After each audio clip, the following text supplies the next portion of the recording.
called it Ash Wednesday.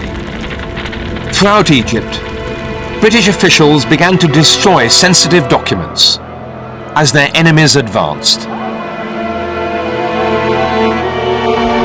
In Cairo, the Egyptian capital, the British feared the worst. The Germans seemed likely to take the city, just as they'd already conquered most of Europe. In the Pacific, the Japanese had gravely weakened British and American power and taken Hong Kong and Singapore.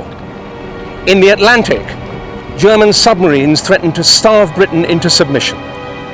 It was the darkest moment in the Second World War. Few of the British servicemen were professionals. Ever since Dunkirk, they had had to learn their new trade in the hard school of defeat. This series follows their struggle to turn back the tide of disaster through 4 campaigns on the road to victory, starting in the deserts of North Africa.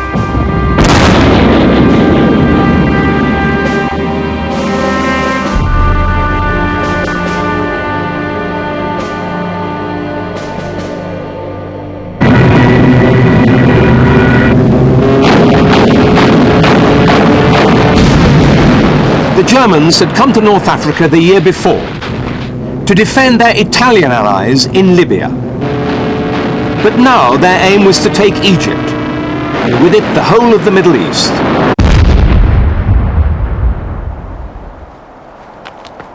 And in Rommel, the German commander, they had sent one of their best generals, as the British had discovered to their cost.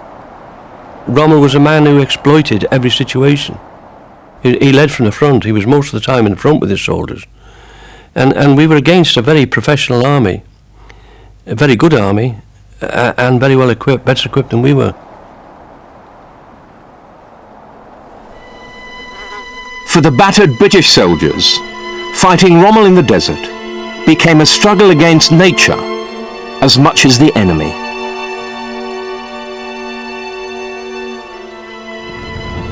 This is a field of battle like no other. The desert is a harsh and waterless place. Living in it soaks up water. Travelling through it soaks up petrol. And for the inexperienced or unprepared, the whole environment soaks up resolve. Simply surviving here is an effort in itself.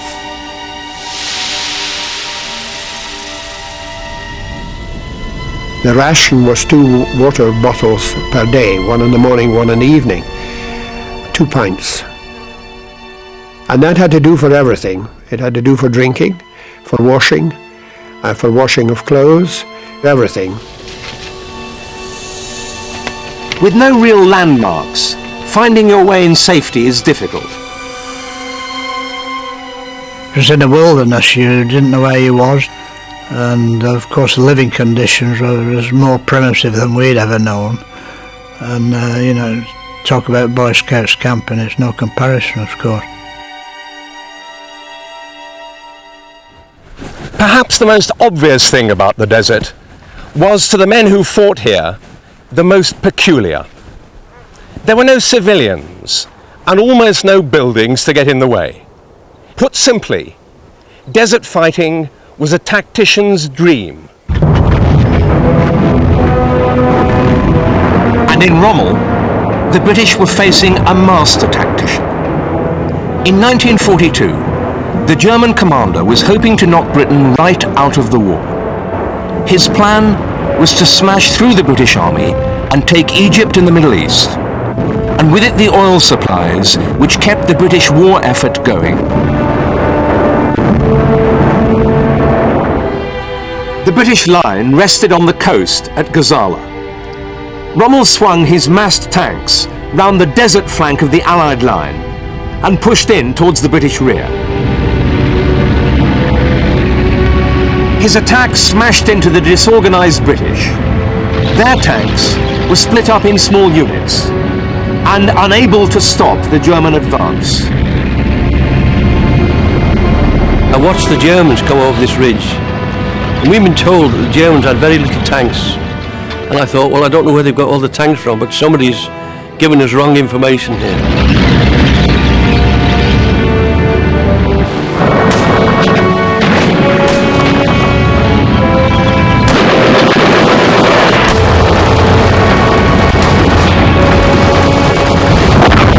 was chaos.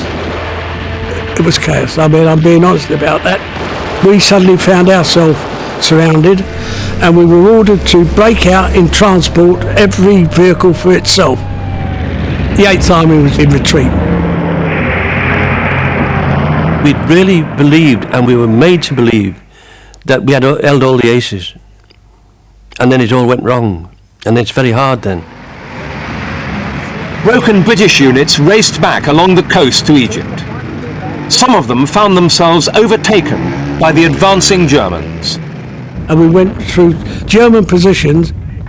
When they realised that what was happening, started firing at us, and we were going through crossfire to get out.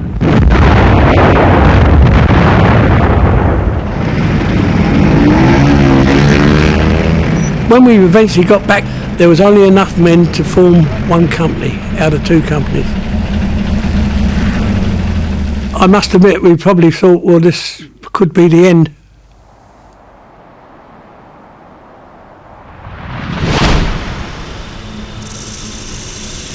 The headlong British retreat continued for 300 miles deep into Egypt.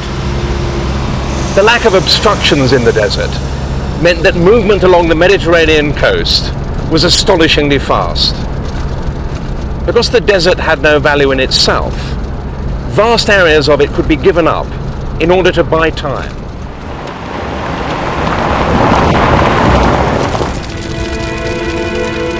The front line now was just 60 miles from the Nile. Back in Cairo, the panic began. GHQ was beginning to muster papers, and there were things being destroyed, and I mean there was a certain amount of preparation for what might happen if we lost the front.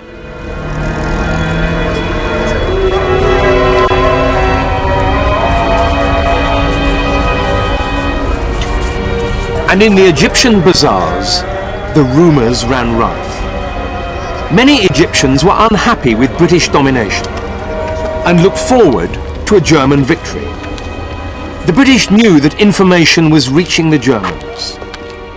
In every alley, there might be enemy sympathisers. Behind each shop front, perhaps a spy.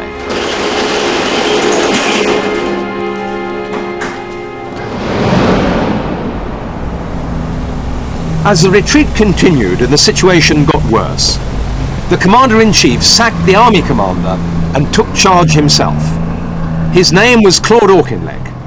He was a soldier of huge experience and great tenacity.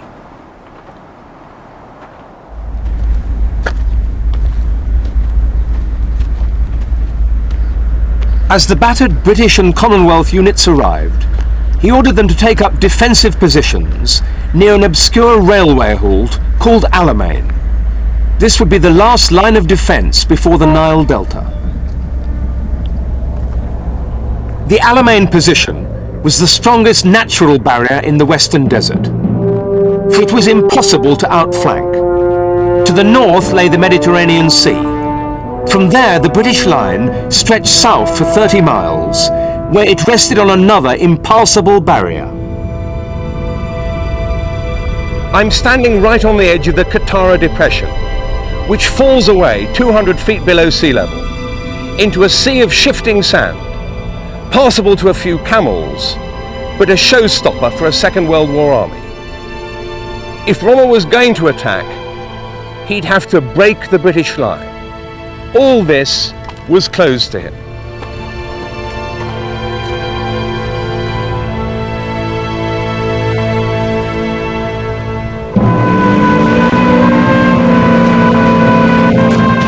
In fact, the position at Alamein had been known to the British for some time. Auchinleck had had the area fortified in depth well before Rommel's offensive. To avoid being seen by air patrols, the British dug deep, and these fortifications were so solid that traces of them still survive.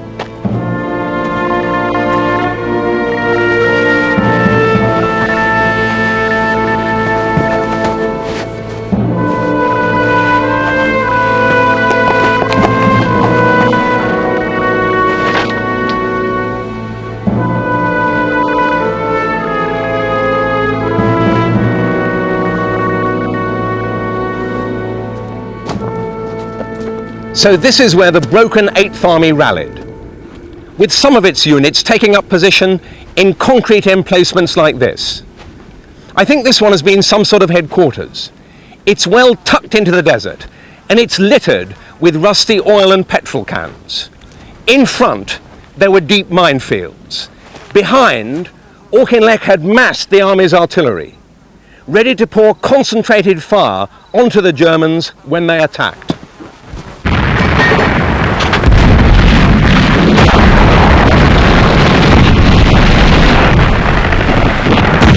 With its back against the wall, the 8th Army just held out at Alamein.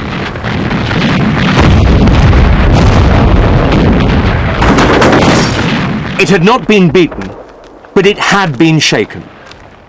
Some of the soldiers had been fighting here for more than 2 years, and many were exhausted. Partly, it was due to the tough conditions in the desert. Out here, there were precious few home comforts for the troops. I can't ever remember when we were actually in the line when you have a proper meal.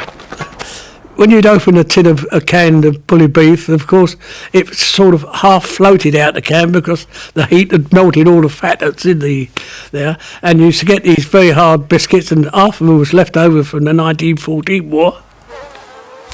And there'd be flies round you before you say Jack Robinson. You have a brew. In fact, you couldn't drink it without flies settling on it, so you were muzzling, you know. That bad. You'd sort of boil over all through the day, and then when at night time you couldn't wrap yourself up enough to keep warm. The desert sores, that was another problem. If you knocked yourself, which was inevitable on a tank, as soon as you knocked yourself at all, it became festered within a matter of hours, and it spread like an ulcer. The soldiers began to distrust the High Command, which seemed unable even to provide them with adequate equipment. We knew that the tanks we had were not really up to scratch. We couldn't match the German tanks. And we kept on asking, and we couldn't understand that each time we got new tanks, they had this silly little pea shooter, as we called it. The inevitable result would be that we'd suffer, and we'd lose a lot of people. Most of all, it was failure that demoralized them. After months in the desert, they'd shown that they were as tough as their enemies. But despite that, their operations had not been successful. It seemed that their generals had let them down. And now there were signs that for some of them, it was all becoming too much. Many officers had taken to questioning orders.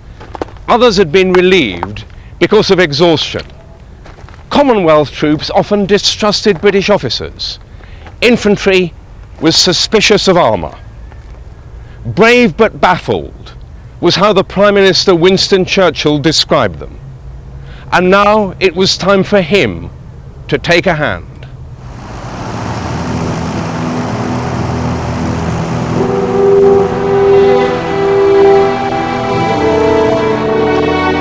The Prime Minister flew to Egypt to see things for himself. He wasn't pleased with what he found.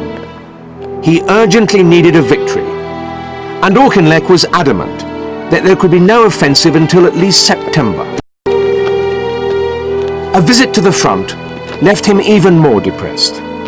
The next day, he acted.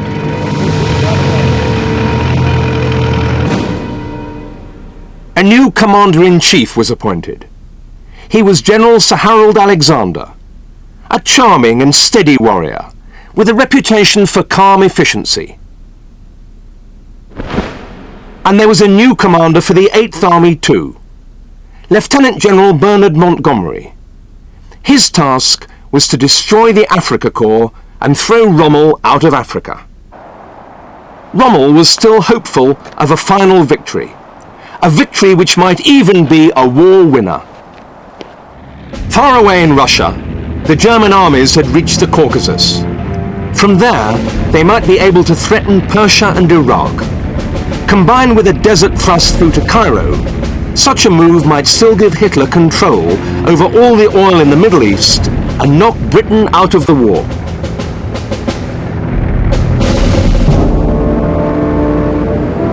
But Rommel was a long way from his bases and short of supplies. Worse, British attacks at sea were interrupting the convoys from Italy. If he was going to make a move, he knew he had to do it soon.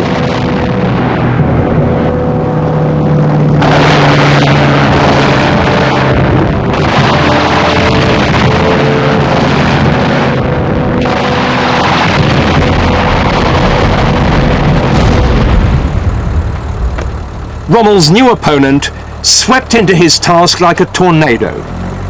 Arriving in Egypt 2 days before he was supposed to take over, he took off for the desert almost immediately and began issuing orders. There will be no further withdrawal. I have ordered that all plans and instructions dealing with further withdrawal are to be burnt. A veteran of the Western Front in the First World War, Montgomery had a reputation for prickliness and insubordination, but also as a consummate professional dedicated to the art of war. Our mandate from the Prime Minister is to destroy the Axis forces in North Africa. It can be done, and it will be done, beyond any possibility of doubt. Nobody had ever seen an army commander in person in a field of conflict. And you couldn't help but be inspired. We will stand and fight here. If we can't stay here alive, then let us stay here dead. I want to impress on everyone that the bad times are over. They are finished. For the baffled soldiers of the 8th Army, there was now at least some certainty about the future.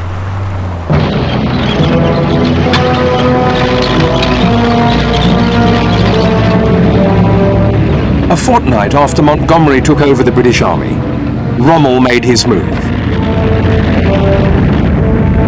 He gathered his armoured forces and punched at the southern end of the British line, moving them by night towards a ridge called Alam Halfa. It was down this track that Rommel moved the hundreds of vehicles of the Afrika Korps that night. Although the walls of the escarpment on either side prevented the British on the ground from seeing it, this huge concentration of armour was desperately vulnerable to air reconnaissance, and the RAF spotted it.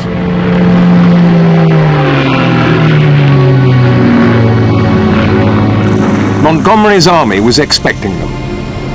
Both military logic and intercepted signals had predicted the attack. Monty knew that the battle at Alam Halfa would be crucial. If he lost, he was finished, and so was the 8th Army. This was to be a purely defensive battle. There was to be no wild armoured charge into the German ranks.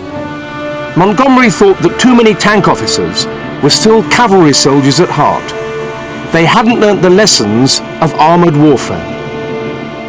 The senior officers had led cavalry charges because that's the way they did it. And we as tank men who'd been trained to use ground and hold down positions, we were appalled at the tactics of draw cutlasses or sabres and charge. And we kept doing this. And we kept losing. Rommel's aim was to smash his way over the Alam Halfa ridge to emerge behind the bulk of the British Army and push on towards Cairo.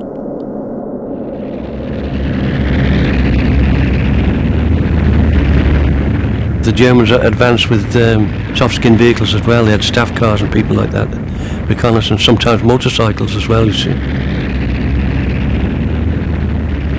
And behind them, the body of tanks, which you can identify by the amount of dust they raise.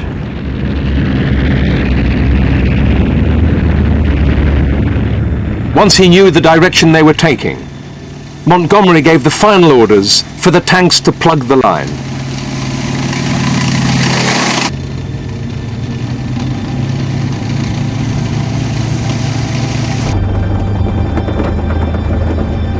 We were told to hold our fire till the last minute, virtually.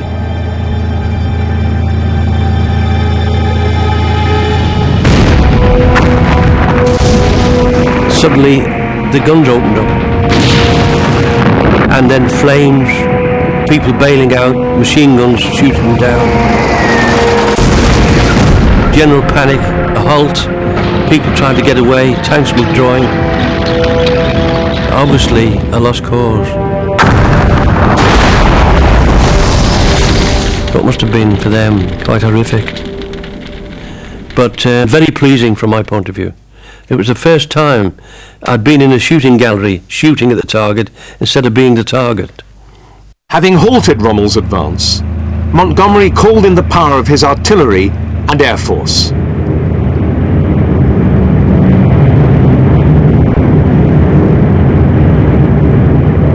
They battered the German columns for days on end. Eventually, Rommel withdrew. Montgomery had his victory. And for the troops, the victory brought a new confidence in the future. Perhaps Rommel could be beaten, once and for all. The fact that that was successful had an enormous effect on us, because we felt, right, this is now working for us.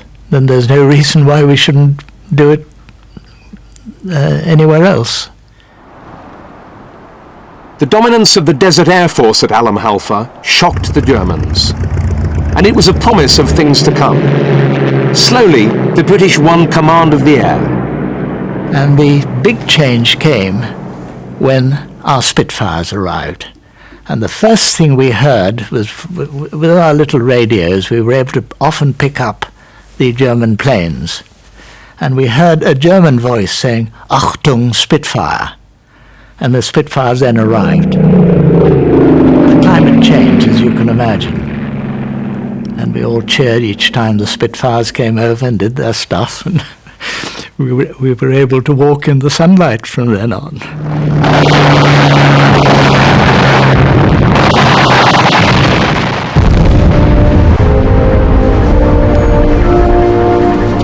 With Rommel's attack halted, the British began the build-up for the coming offensive. 300 tanks and an extra 30,000 men arrived in Egypt.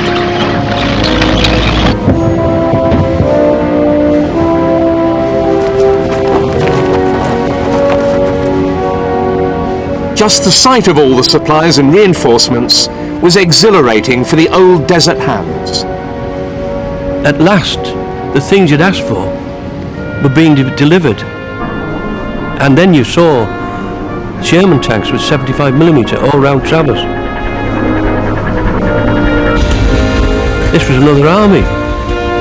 And the whole desert was covered with vehicles and guns and moving up.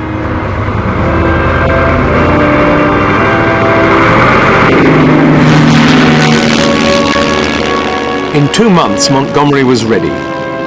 He had 200,000 men and more than 1,000 tanks. Rommel had less than half that. Along the whole of the 35-mile front, for months, both sides had been laying anti-tank mines in front of their positions, in fields several miles deep. Today, it's still a lethal landscape.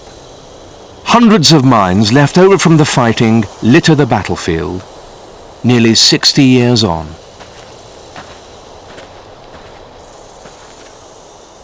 These minefields were an overriding factor in Montgomery's calculations. They formed an invisible barrier which vehicles couldn't cross. But there was another way. If he couldn't send tanks, he could send men. Their weight wouldn't explode the mines. Appropriately enough, he called his plan Lightfoot. Montgomery's plan was a complex one, involving thousands of men. To ensure that everyone knew what part they would play in the coming battle, he began a program of addressing the troops. Well, he arrived, and it was really quite a small chap, but asked for a thing, something he could stand on and talk to everybody. Now, my forecast of this battle is that there will be 3 definite stages. First, the break-in.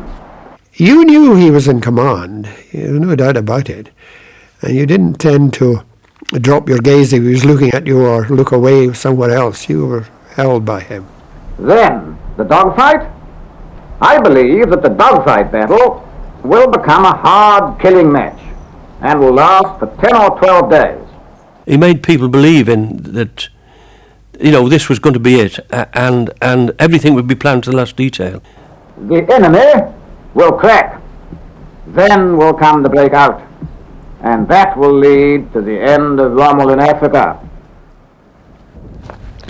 In all, what Montgomery was proposing was essentially a First World War battle, like those fought on the Western Front, where he himself had learnt his trade. The infantry would advance into no man's land, while the artillery barrage kept the defenders' heads down. Unlike so many battles in the First World War, this one was carefully prepared and slickly coordinated. But when it began, everything would depend on the power of the British guns.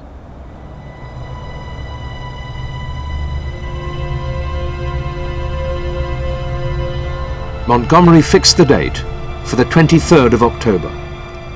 All day his soldiers lay concealed in the desert, waiting for night when the battle would start. Although he risked confusion in the dark, Montgomery hoped to catch his enemy by surprise.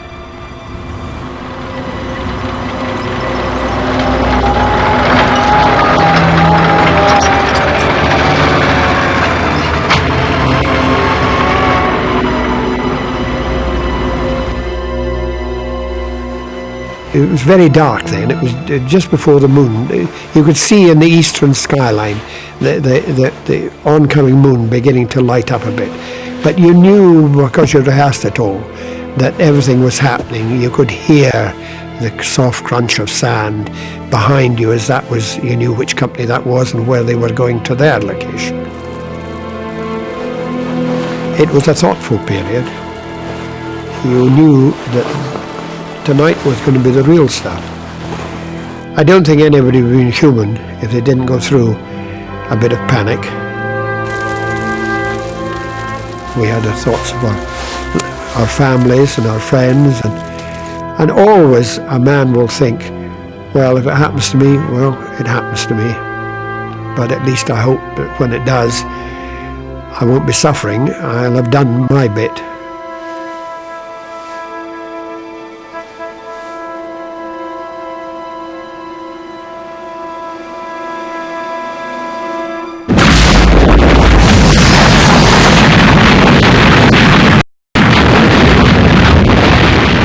It was such an enormous barrage. The whole of the eastern skyline behind us was a ripple of light from one end to the other end. Must be 650 guns they are firing. And then the next moment you were hearing the whistling away overhead and then the crump away out in front of us on the German lines. It must have cured any constipation they had. It was the biggest British bombardment since the First World War.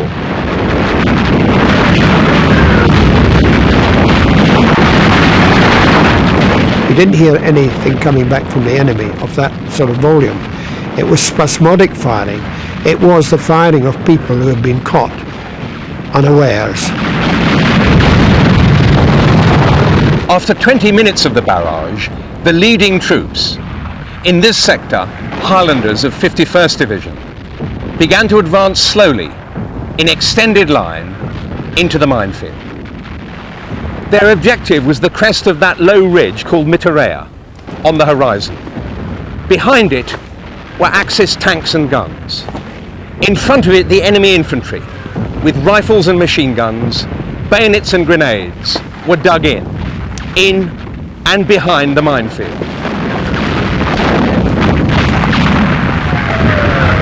They walked towards the enemy at a steady march, just behind the barrage, which moved slowly forward in front of them. Despite the moonlight, the dust and smoke obscured almost everything. To guide them, the artillery fired tracer shells to mark the route, and behind them, searchlights pierced the sky to create landmarks. And these two beams dropped down to be above our heads, and they crossed like that. To us, it was the cross of St Andrews. Your other noise that you'd all be listening for, the company pipers.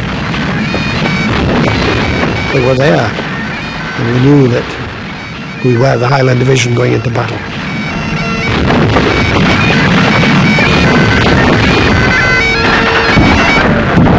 When we finally reached the German lines and went looking for Germans, and the only ones we found had already got their hands stretched above their head in surrender.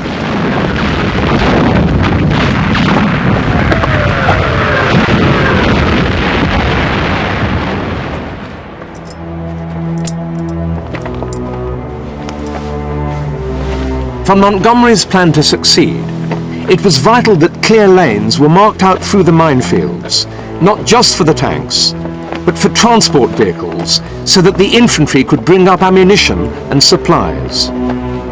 We must have probably been about halfway across no man's land before the barrage started. And we was out there in no man's land, and you felt very, very, very lonely. Each mine had to be identified, checked and lifted. The sand was quite easy to move away. You just use your hands. You just felt your way around it. You'd been trained out what these mines were like, what they felt like in the dark even.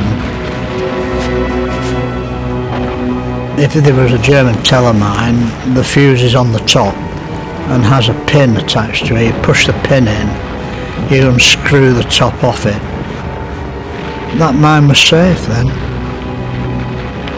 Yeah, it's a tense moment, but you know you've got to do it because the infantry people are relying on you to give a clear passage for the heavy equipment to come through. When the engineers had finished, the tanks moved forwards in the narrow lanes.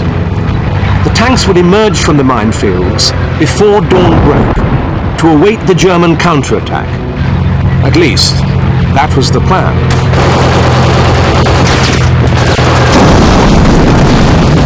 We started through the minefields, got to the second minefield. The infantry had missed a lot of anti-tank guns, and we came under intense anti-tank fire. And we lost 31 tanks. And we got orders to cease action, discontinue, disengage, withdraw. Awful situation, because a good anti-tank gunner will take the first tank out, the last one, and you can't get forward, you can't get back. You can only go into the minefield and risk being blown up. You probably lose the track. Once you lose your tracks, you're a sitting target anyway, because you can't move at all. So you're just hoping it's not you that's going to be hit. It's a terrible feeling.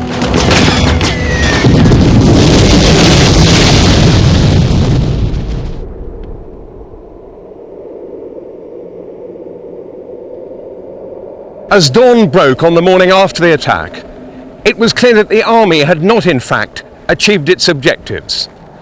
Montgomery's gamble had not paid off. But now he held his nerve. And it was one of those moments in military history when nerve really counted. He knew that his force was larger, better equipped, and had more air support. He could afford a battle of attrition, and Rommel couldn't. He took one of the toughest decisions that a general has to face: to accept the loss of men's lives in a tough slogging match to bring about victory. The battle would continue.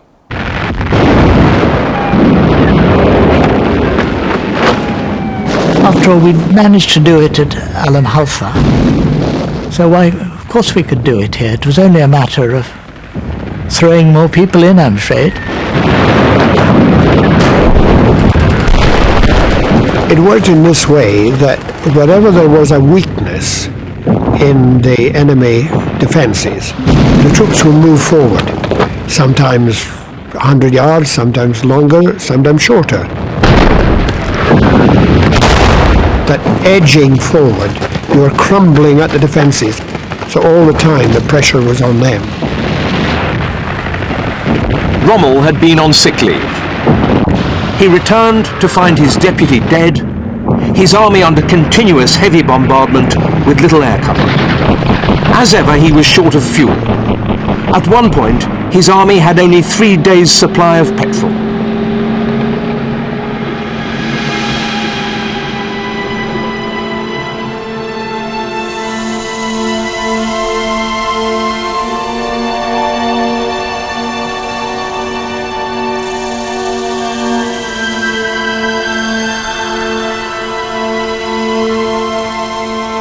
Day after day, for 10 long days, Montgomery's dogfight went on. Along the whole of the front, the fighting continued under the desert sun. Indians and Australians, British and South Africans picked away at the German and Italian positions, taking prisoners here, gaining ground there. The dogfight led to one of the most heroic actions of the battle. On the night of the 27th of October, under the by now usual barrage, the men of the 2nd Rifle Brigade moved forward, bringing with them 19 anti-tank guns. They were commanded by Lieutenant Colonel Vic Turner. His objective was a place called, for want of a better name, Snipe. This is it. Just a patch of churned-up desert on the forward slope of a low ridge.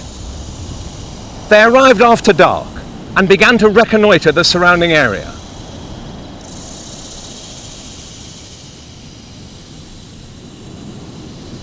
They had walked into a hornet's nest.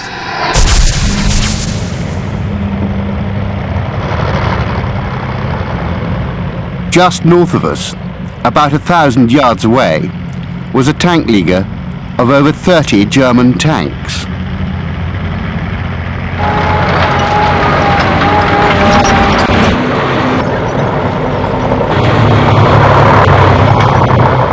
They made an attack about 7 a.m. 6 pounds were doing the work. Without them, I mean, we'd been annihilated.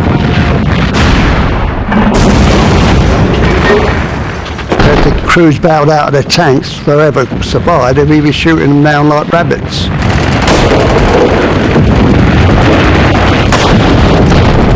They'll say the shelling during the day and night was out of this world.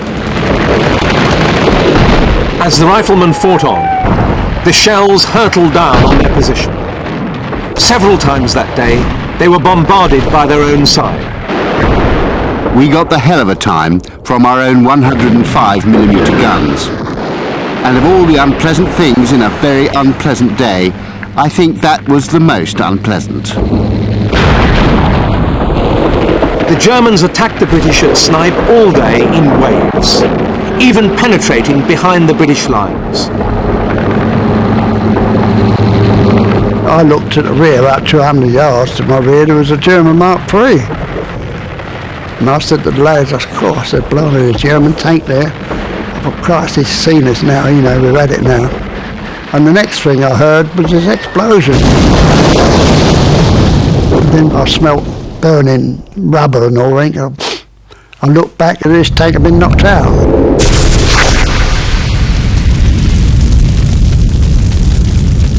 By the end of the day, Turner's 19 guns had destroyed perhaps 50 armoured vehicles. Turner himself received the Victoria Cross, and many of his men were also decorated. The real value of the snipe fighting lay in its contribution to the wearing down of Rommel's armour. He had 77 serviceable tanks left. Montgomery had 900. It was time for the breakout.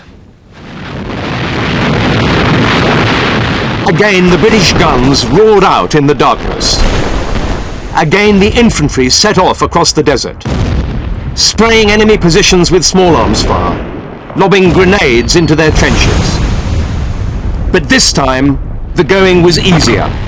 After a while, the Germans started retreating. Because what you've got to understand is that those Germans have been under terrific bombardment, and their nerves must have been in a terrible state. I mean, the bombardment that was laid down to support us was tremendous. We couldn't do nothing wrong, not with that sort of support. and we carried on for 4 miles, right until we got to our objective.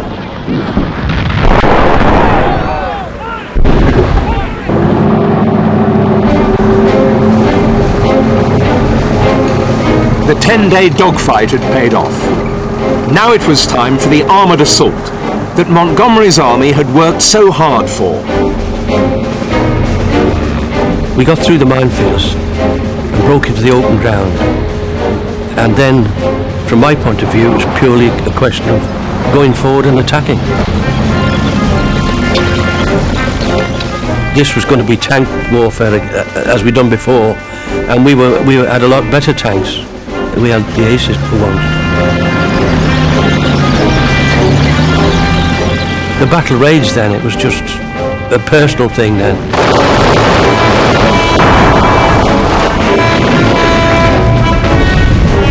You lost sight of what was happening. It was just you fighting whatever was there.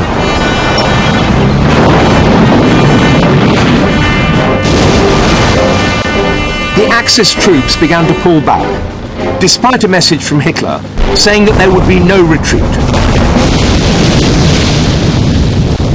Rommel's forces were decimated.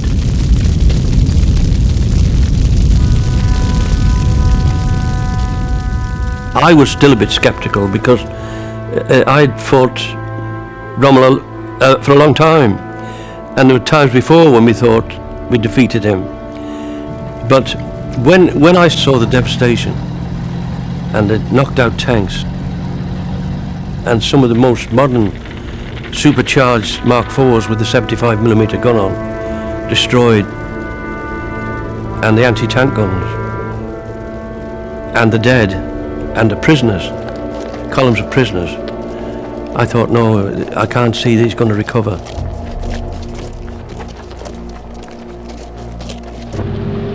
This was what everyone had been waiting for. Montgomery moved his army forward across the desert as fast as was safe, in pursuit of his fleeing enemies. The pursuit took the army back along the Mediterranean coast, over all the battlefields of the past 2 years, and on towards the capital of Italian Africa, Tripoli. As they pushed on, they had some dramatic news. At the other end of the Mediterranean, a huge British and American fleet had appeared off the coast of the French colonies of Morocco and Algeria.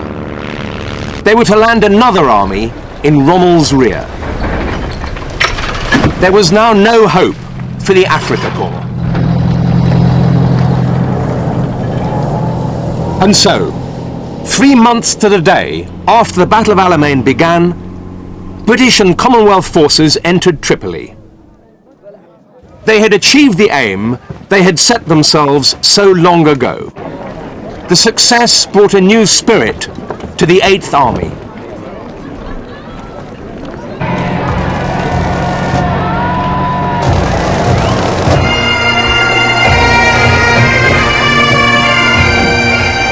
There had been a tremendous build-up of pride in the army.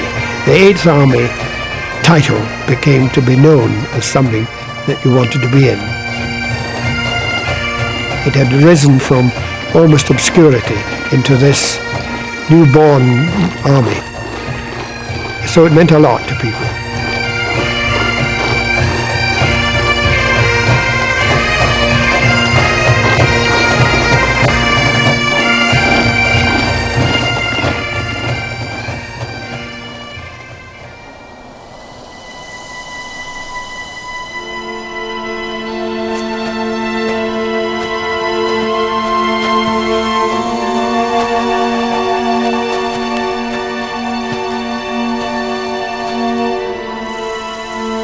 Today, the desert is almost as empty as it was before the fighting.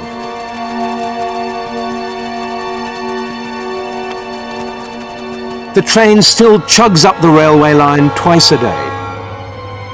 There's more irrigation and a few more people. But it's very hard to imagine that nearly 60 years ago, there were hundreds of thousands of men and machines packed into this little corner of the desert on that October night. Nevertheless, here they were, sweating in the heat and cursing the flies. Despite grievous losses, the brave but baffled men of 8th Army had won a famous triumph. This great citizen army of brickies and barristers, teachers and taxi drivers had come of age. As Churchill put it, before Alamein, there were almost no victories. After it, there were no defeats. Small wonder that bells pealed out across Britain at the news.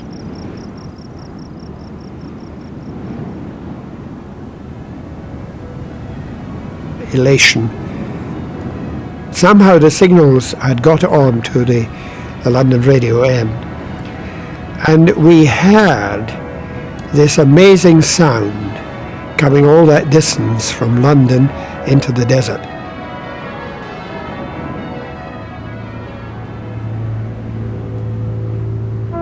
Of the men who made up John MacGregor's battalion of the Black Watch, almost 1/3 became casualties at Alamein.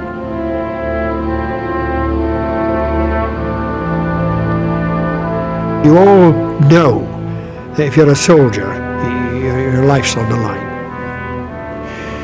But when you take stock, it was a heavy toll for one unit. It became a very personal thing. And a bringing down to earth of elation at a cost.